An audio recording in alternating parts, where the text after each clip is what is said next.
السلام علیکم سامعین، کیسے ہیں آپ؟ میں ہوں ڈاکٹر محمد سجاد، اور آج ایک بار پھر آپ کے اس یوٹیوب چینل پہ آپ کے سامنے ایک نئی ویڈیو کے ساتھ حاضر ہوا ہوں۔ امید ہے آپ کو یہ ویڈیو ضرور پسند آئے گی۔ محترم سامعین، تحقیق اور تنقید کا میدان بڑا وسیع ہے، اور اس کے اندر استعمال ہونے والے مختلف ٹولز اور مختلف اصطلاحات ایک جامعیت اپنے اندر رکھے ہوئے ہیں۔ یعنی بہت ساری اصطلاحات ایسی ہیں کہ جن کو سمجھے بغیر ہم نہ تحقیق کے میدان میں آگے بڑھ سکتے ہیں اور نہ ہی تنقیدی فرائض سر انجام دے سکتے ہیں۔ تو آج انہیں اصطلاحات میں سے میں نے 3 اصطلاحات منتخب کی ہیں تاکہ ان کے حوالے سے آپ کو معلومات دی جا سکیں اور ان معلومات کو آپ سمجھ سکیں۔ تو سب سے پہلے جو اصطلاح ہے وہ مخطوطہ ہے، اور یہ جو مخطوطہ ہے یہ تحقیقی اصطلاح ہے۔ مخطوطہ قلمی کتاب کو کہتے ہیں، یعنی ایسی کتاب جو ہاتھ سے لکھی گئی ہو، قلم سے لکھی گئی ہو، سیاہی سے لکھی گئی ہو، ہاتھ سے لکھی گئی ہو، اور وہ پبلشنگ یا پرنٹنگ کے مراحل سے نہ گزری ہو، کمپیوٹر سے نہ گزری ہو، تو وہ قلمی کتاب کہلاتی ہے۔ پرانے زمانے میں ہم دیکھتے ہیں کہ ہاتھ سے کتابیں لکھی جاتی تھی۔ نبی اکرم صلی اللہ علیہ وسلم کے دور میں قرآن پاک بھی ہاتھ سے لکھا گیا تھا۔ تو یہ ساری قلمی کتابیں، اور ان کو مخطوطہ کہتے ہیں۔ اب آج کے دور میں بہت ساری لوگ ایسے بھی ہیں کہ جو مختلف کتابوں کو مخطوطہ ظاہر کرنے کی کوشش کرتے ہیں، یعنی وہ کتابیں مخطوطہ نہیں ہوتی، لیکن آج کے دور میں کتابیں لکھ کے تو ان کو اس انداز میں لکھا جاتا ہے کہ کہا جاتا ہے یہ مخطوطہ ہے۔ لیکن مخطوطہ شناسوں نے کچھ اصول یا کچھ ہدایات جاری کی ہیں، جن کے مطابق یعنی یہ ہدایات پڑھ کے تو ان پہ عمل کر کے ہم ایک کتاب کو جج کر سکتے ہیں کہ یہ مخطوطہ ہے یا یہ فیک چیز ہے۔ تو ان میں سب سے پہلا یہ ہے کہ آپ کو کاغذ بنانے کی صنعت سے واقفیت ہو، یعنی جو مخطوطہ آپ کے سامنے آیا ہے اس سے ہمیں پتہ چل جائے گا۔ اگر ہمیں پتہ چلے گا کہ یہ کاغذ شاہجہاں کے دور میں بنا تھا، یا 20ویں صدی میں بنا ہے، یا 18ویں صدی میں، یا 21ویں صدی میں، تو اس طرح سے اگر ہم کاغذ بنانے کی صنعت سے واقفیت حاصل کریں گے تو پھر ہمیں اس کتاب کے کاغذ کو جج کر کے ہم یہ اندازہ لگا سکتے ہیں کہ یہ کس صدی کا کاغذ ہے اور یہ مخطوطہ ہے بھی یا نہیں۔ دوسرا ہے جلد سازی کی صنعت سے، یعنی اگر آپ مخطوطہ شناسی میں مہارت حاصل کرنا چاہتے ہیں تو پھر آپ کو جلد سازی کی صنعت سے بھی آگاہی ضروری ہے۔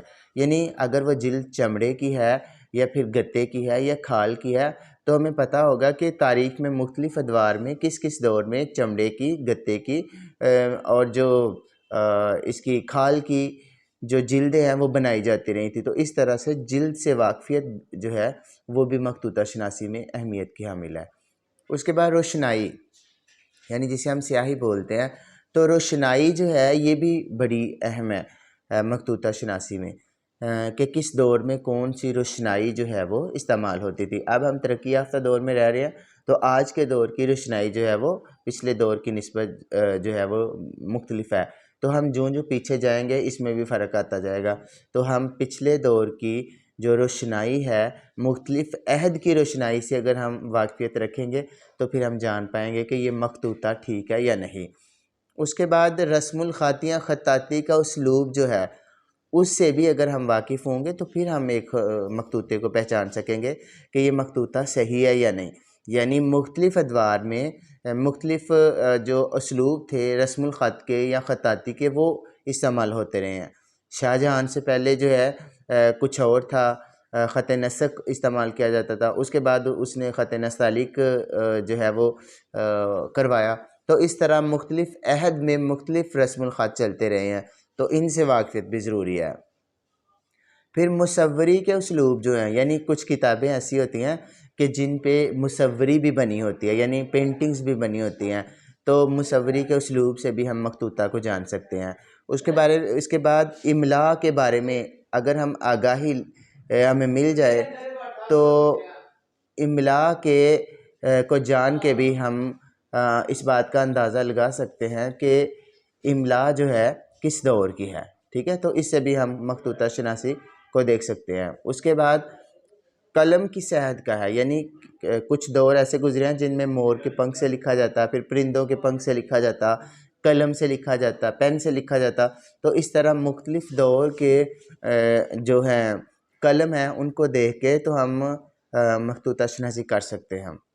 تو اس کے بعد اور یہ ساری چیزیں جو ہیں اس وقت ہم دیکھیں گے اگر ہمیں مخطوطے کا سر ورق اور اس کے اینڈ پہ جو ترکیمہ لکھا ہوتا ہے اگر وہ دستیاب نہیں ہوگا تو پھر ہم ان ساری چیزوں پہ غور کریں گے، ورنہ جو ہے ہمیں سر ورق سے یا ترکیمہ سے پتہ چل جائے گا کہ یہ کیا چیز ہے، یعنی یہ مخطوطہ ہے یا نہیں ہے، کس دور میں لکھا گیا۔ اس کے بعد دوسرا ہے ترکیمہ، یہ عربی لفظ ہے اور یہ اسم مؤنث ہے۔ عربی میں ترکیم کا مطلب ہوتا ہے لکھنا، رقم کرنا، تحریر کرنا، لیکن ترکیمہ اس تحریر کے لیے استعمال ہوتا ہے جو مخطوطہ کے خاتمہ پہ لکھا جاتا ہے، یعنی تحریر کیا جاتا ہے۔ یعنی ایک کتاب جو ہاتھ سے لکھی جاتی تھی تو اس کے آخر پہ جو کاتب ہوتا تھا وہ اپنا نام لکھ دیتا تھا، تاریخ لکھ دیتا تھا، اپنا نام لکھ دیتا، تاریخ لکھ دیتا، کس مقام پہ کتاب لکھی، کس کی فرمائش پہ لکھی، مصنف کا نام، یہ ساری چیزیں جو ہے وہ لکھ دیتا تھا، تو اسے مخطوطہ کہتے ہیں۔ تو اگر ابتدائی صفحات گم ہو جائیں، کٹ جائیں، پھٹ جائیں تو وہ مخطوطہ اینڈ پہ جو ہے وہ اس سے ہمیں سمجھ آ جاتی ہے کہ کتاب کس دور میں لکھی گئی، کب لکھی، کس نے لکھی، کس سن میں لکھی، کس کی فرمائش پہ لکھی، یہ ساری چیزیں ہمیں نظر آ جاتی ہیں۔ تیسرا تحقید۔ تحقید یہ ایسی تحریر ہے جس کے اندر تحقیق اور تنقید دونوں کا حسین امتزاج ملتا ہو، یعنی ہم کہہ سکتے ہیں تحقیق پلس تنقید یہ برابر ہوگا تحقید کے۔ تو یہ ڈاکٹر جمیل جالبی کی وضع کردہ اصطلاح ہے، اور یہ جو اصطلاح ہے انہوں نے خود ہی اس کو وضع کیا اور خود ہی سے استعمال بھی کیا۔ انہوں نے ایک مقالہ لکھا تھا جو تحقیقی مجلہ دریافت اسلام آباد میں شائع ہوا، اس کا شمارہ نمبر 5 جو ہے اس میں ایک مضمون تھا بہادر شاہ ظفر ایک تحقیقی مقالہ، یعنی اس میں بہادر شاہ ظفر پہ تحقیق بھی اور تنقید بھی موجود تھی۔ تو اس طرح ہم کہہ سکتے ہیں کہ تحقیق سے مراد ایسی تحریر جس کے اندر تحقیق بھی ہو اور تنقید بھی ہو، تو یہ دونوں چیزوں کا حسین امتزاج جو ہے وہ تحقید ہوتا ہے۔ تو ڈیئر سامعین، یہ تھی آج کی چھوٹی سی ویڈیو، امید ہے آپ کو پسند آئے گی۔ تو میرے اس چینل کو ضرور سبسکرائب کیجئے گا، بیل آئیکن کا بٹن بھی ضرور پریس کیجئے گا تاکہ ہر آنے والی ویڈیو آپ تک پہنچ سکے۔